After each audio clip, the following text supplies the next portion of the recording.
Ella Walton, and these are my kindergarten stories. I had a wonderful career in the classroom. 36 years I taught, mostly in public school, but some in private schools. My most favorite of all the grades was kindergarten. These little cutie pies will tell you anything, and they'll tell you the honest to goodness truth.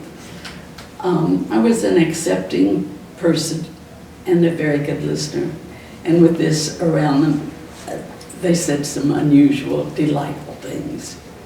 My family and friends have often asked me to tell us some kindergarten stories, Ella.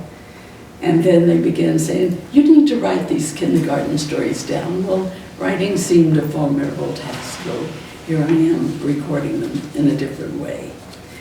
I would like to tell you a little bit about my philosophy because it affected how I worked with the children and how I set up my classroom.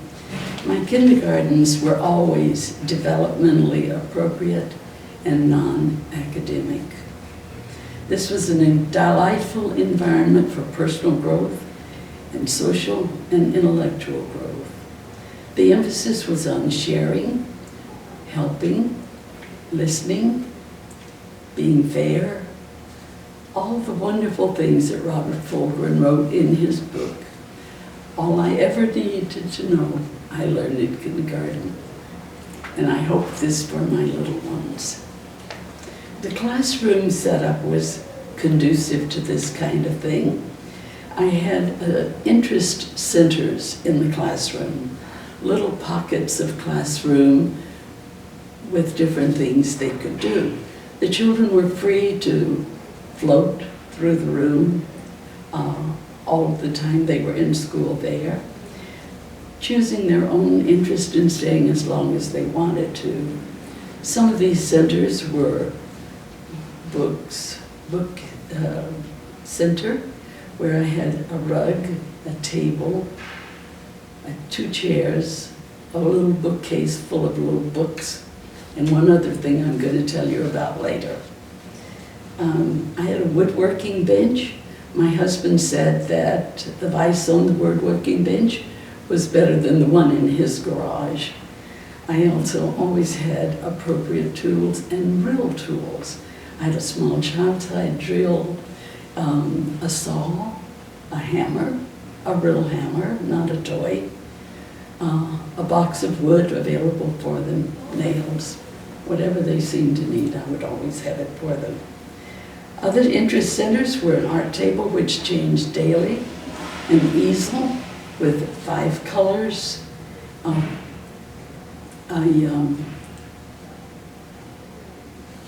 brush in each color, waiting for the children, a small sink nearby. I had a self-chosen snack center and numerous others that I thought of as the year went on, such as a shaving center, a beauty parlor, a swimming pool full of shelled corn, Mother's Day gifts, baking flour, ice skating rink, and a hockey rink.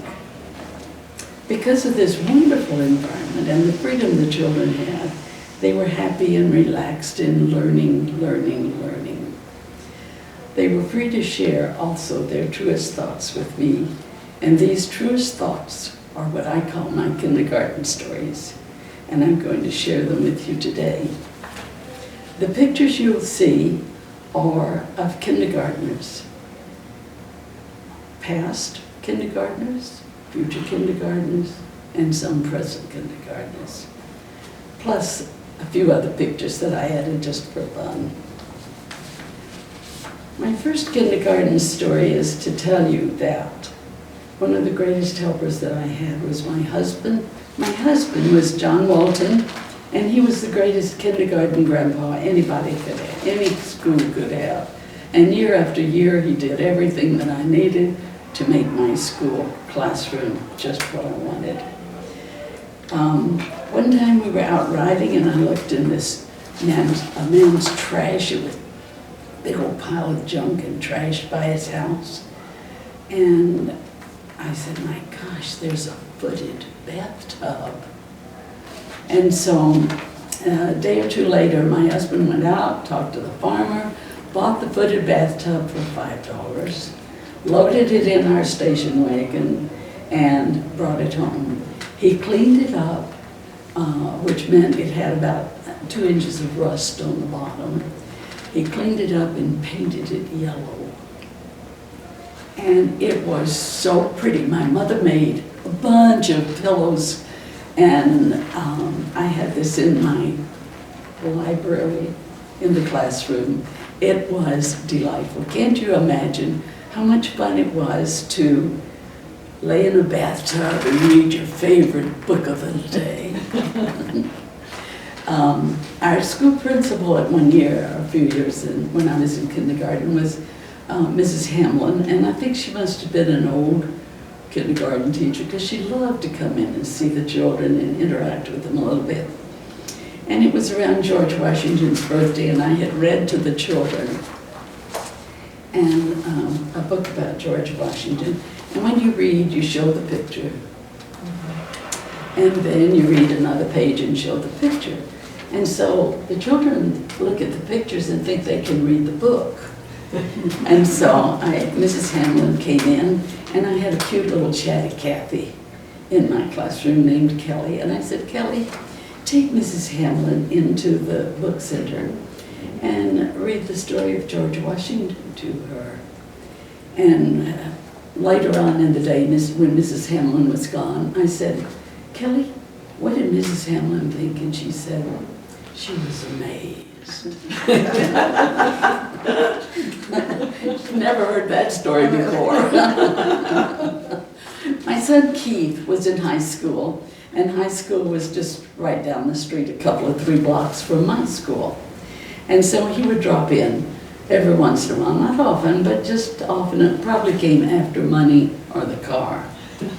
And he would, one time I had the children lined up in the hall waiting to go to a music class because we had a music teacher that came to the building occasionally. And so all my children were lined up, and Keith came in, and I stood him beside me and I said, children, who do you think this is? And they said, your daddy? No. Is it Mrs. Van Note? Mrs. Van Note was the heart of music teacher. George Washington. They were so cute. I just love them to pieces. I always often had a little groups discussion. And one of the questions I asked them one time is, who are you the boss of? And it was really kind of sad because they couldn't think of anything. They really controlled. Children have no control. Finally, the conclusion was, I'm the boss of my teddy bear. Poor little baby. I always had pets in the classroom. Sometimes wonderful pets, sometimes was a mess. For instance, a parakeet. Do you know what a parakeet's cage looks like when you come in after 2 days? You come in on Monday morning. Seeds, hulls, dirt, bottom of the parakeet cage. But the best thing about him was that when I would play the piano and the children would sing, he would sing too, and they loved it. They loved it. Another good pet that I had was the hamster. Mm-hmm. And the children would go over and talk to him and whistle to him, and he'd screech and run on his little treadmill. Well, hamsters are uncanny in their ability to get out of the cage and escape. And so he would realize that we were having a quiet time. It was a weekend, and out he would go. And I cannot tell you how many classrooms he went to. Children would find him in their classroom, bring him back to us. The worst, I finally got rid of him when the cook came in one day, waving her broom, furious with us because that's where he'd spent the weekend, in her broom, and it was ruined. The best pet I ever had was our personal family dog. He was a Sheltie. He was just the right size for the children. and he was obedience trained. And so I sat the children down in front of me and I said, this is Star, excuse me. Star is a good dog and he'll do what you say. You have to say it a certain way. And there was Star. And I stood up and I said, Star, come. And I started walking. And though he was on a leash, he drug his leash and walked with me. Oh. And I said, Star, down. And down he would go on the floor. Stay. And he would stay until you called him. Star, come. And so just those few little commands. And guess what? They were in control of something. Versatile.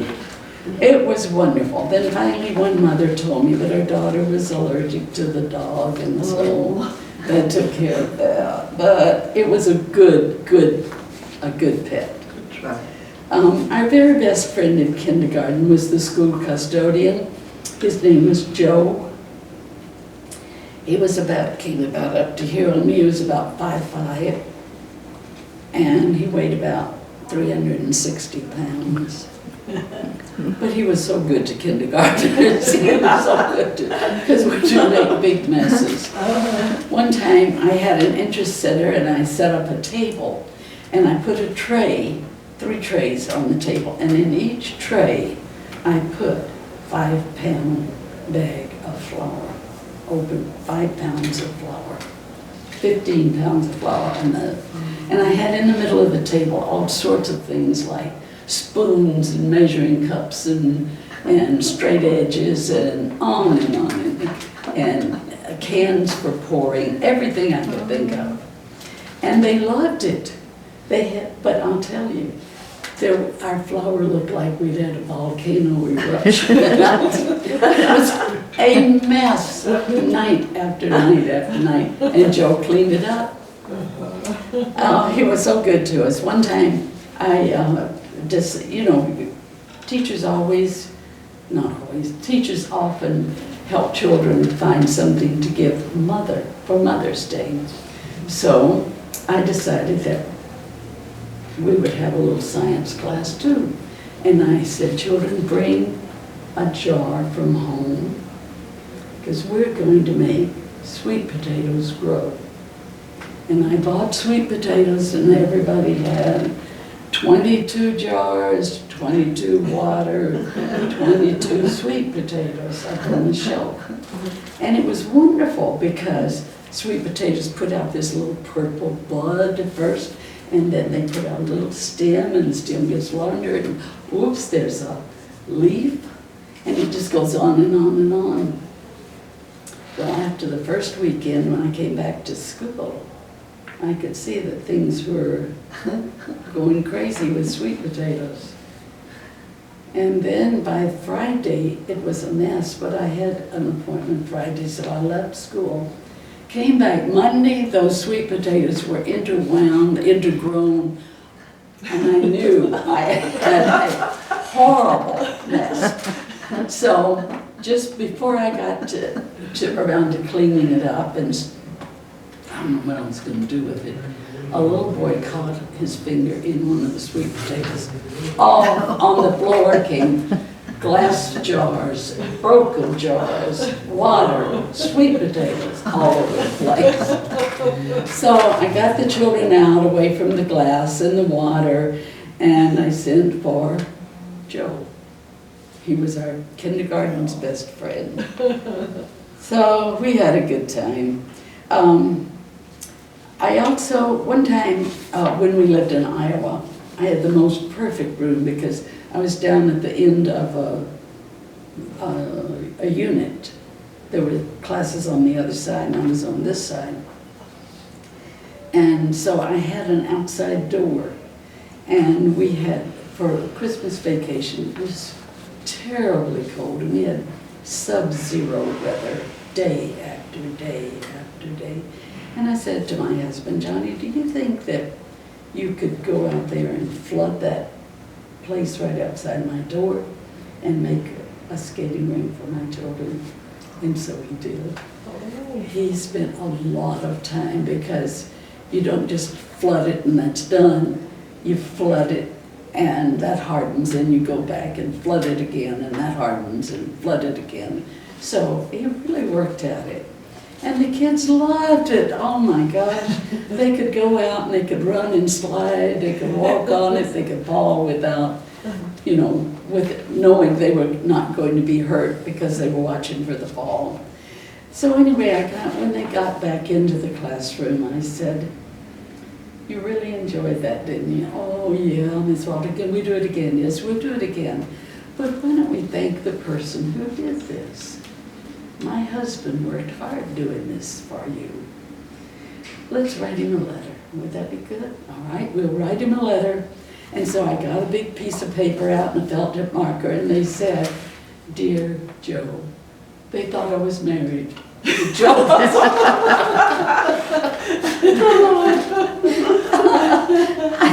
See, I just loved them to pieces. It's so cute. There was a farm team, hockey team. There was a skating rink, full size, near our school in our little town. We lived in Des Moines, but this was in a suburb of Des Moines. They had a skating rink. And so one of my little girls' father was one of the players. And on the ice, he was known as Ivan the Terrible. And hockey is such a fierce game anyway, don't you know? He just tore him up.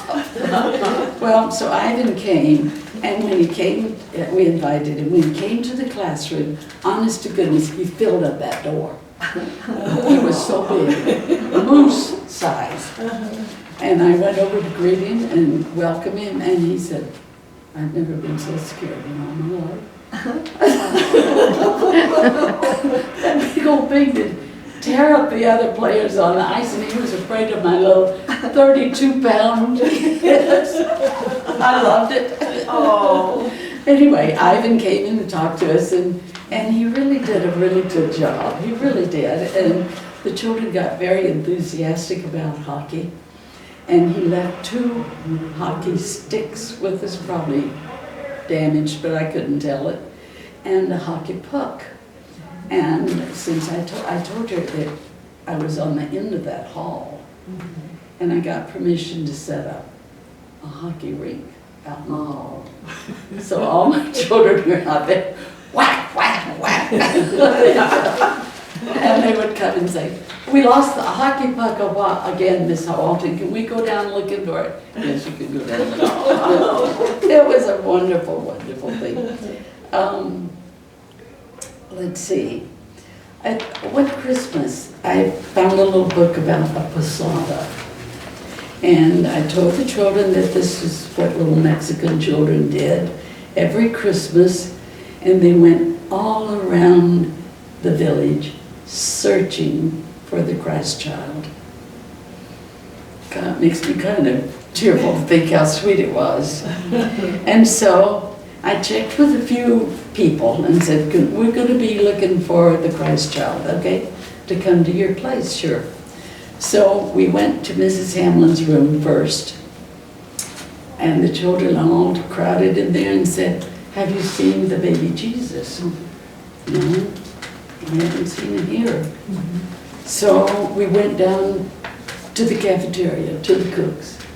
"Have you seen the baby Jesus? We're looking for the baby Jesus." "No, I haven't seen him." We went into a first grade. They were going to be first graders next year. "Have you seen the baby Jesus?" No.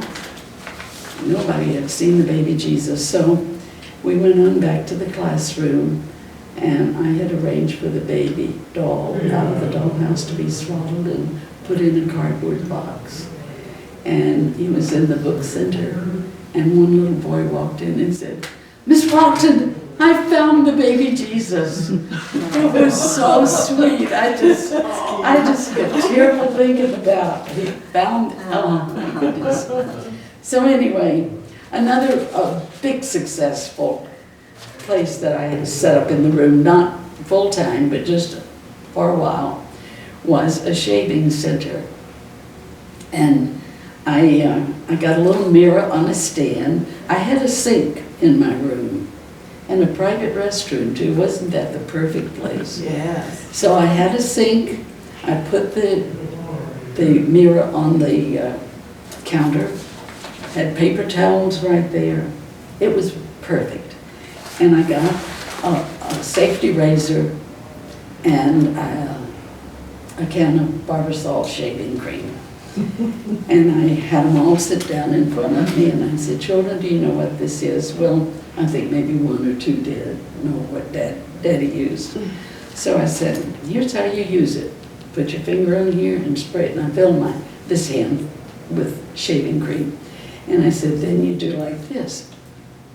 Oh, Miss Walton, girls don't shave. Oh, they loved it. I put that all over my face, and I got the razor out, and I shaved and got it all. And I had the paper towel and wiped off the rest of it. It was so successful. The kids loved it. They lined up for it. And I had visitors coming in to see the kindergartners shaving. I would look up and there would be two teachers on their break standing there watching. It was fun. Indeed, girls do shave. One little girl proved it. She put that Barbasol shaving cream all over her leotards. Oh, cute kid. Let's see. I told you about my woodworking bench, which was very successful. The children loved it. That vise would hold any piece of wood for them. The only problem I had was, excuse me, the only problem I had was nails. And one little boy came, sucking his thumb. Miss Walton, would you come and hold this nail for me? No, I don't think so.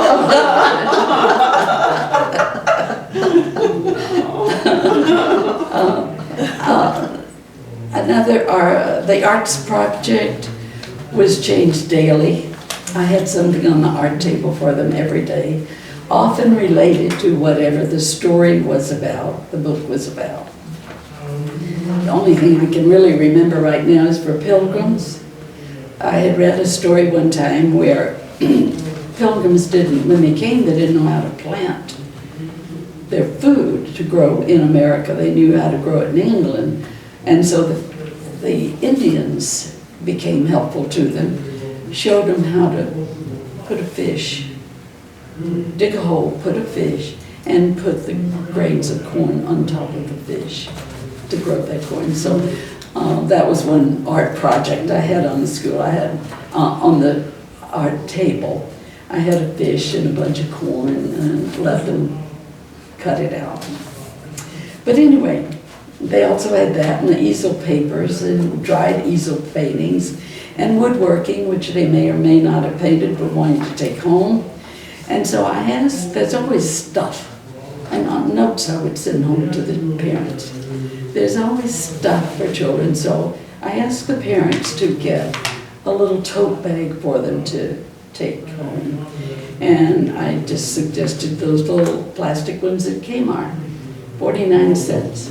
And maybe they'd have a picture of Mickey Mouse. They were clear plastic. And they lasted almost a school year. And my mother, teachers have things to take home too, so my mother made me a beautiful tote bag. She crocheted a tote bag for me, and it was lovely rainbow colors, all the same fabric. And one little girl said, Ms. Walton, you have the ugliest tote bag in the whole room, don't you? Talk about ugly, you look over it. Oh, they were so cute. They meant no harm, you know. They were always willing to tell me how it was. One time I've been talking with them about likenesses and differences. And I had a cute little young mother. I don't know why she happened to be in the classroom. Pretty, 26 years old, you know, just did a prime. And I was in my 40s. And I said to her, come and stand here beside me. The children were sitting on the floor. And I said, children, who do you think is the oldest? Oh, you are, Miss Walton.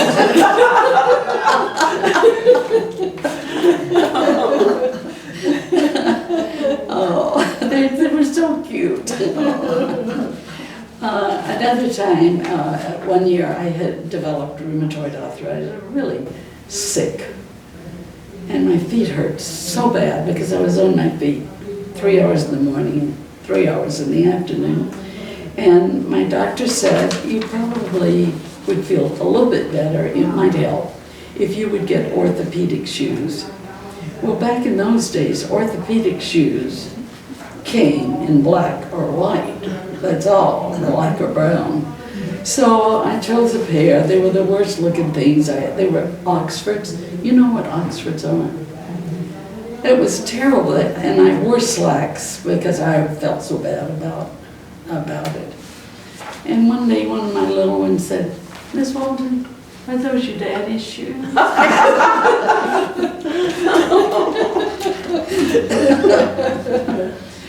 My classroom was so child-centered that I was invited to present the program at Drake University. We lived in Des Moines at the time, and I did that for several years. It was quite a nice compliment. Another nice compliment I had was a visit from the superintendent of schools. I'd never ever heard of a superintendent of schools visiting the classroom, and he stayed a couple of hours with me. Well, these are my kindergarten stories. All of you wanted me to record it. This is Mark, this is your birthday, honey. Happy birthday, you sweet old thing. Wow. That's it.